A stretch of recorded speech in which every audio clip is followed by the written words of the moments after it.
अपनी भावनाओं पर इतना कंट्रोल करना जानते हो कि आपको क्लियर रहे कि मुझे इन भावनाओं में बहना नहीं है, बल्कि अपना उद्देश्य ध्यान रखना है। ये सब तो लगा रहेगा। और जब आप लोग जीवन में है तो निंदाएं तो होती हैं, आलोचनाएं होती हैं, झेलनी पड़ेंगी, आदत डालनी पड़ेगी।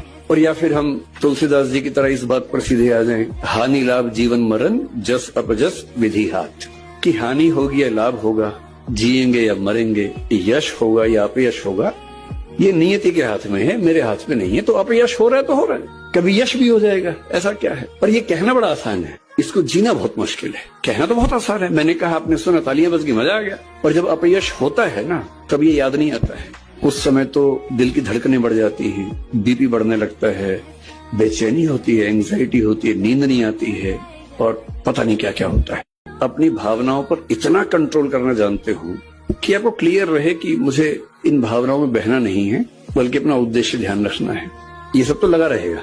और जब आप लोग जीवन में है तो निंदाएं तो होती हैं, आलोचनाएं होती हैं, झेलनी पड़ेंगी, आदत डालनी पड़ेगी। और या फिर हम तुलसीदास जी की तरह इस बात पर सीधे आ जाएं, हानि लाभ जीवन मरण जस अपजस विधि हाथ, कि हानि होगी या लाभ होगा, जिएंगे या मरेंगे, यश होगा या अपयश होगा, ये नियति के हाथ में है, मेरे हाथ में नहीं है। तो अपयश हो रहा है तो हो रहा है, कभी यश भी हो जाएगा, ऐसा क्या है। पर ये कहना बड़ा आसान है, इसको जीना बहुत मुश्किल है। कहना तो बहुत आसान है, मैंने कहा, आपने सुना, तालियां बज गई, मजा आ गया। और जब अपयश होता है ना, तब ये याद नहीं आता है। उस समय तो दिल की धड़कनें बढ़ जाती हैं, बीपी बढ़ने लगता है, बेचैनी होती है, एंग्जाइटी होती है, नींद नहीं आती है, और पता नहीं क्या क्या होता है।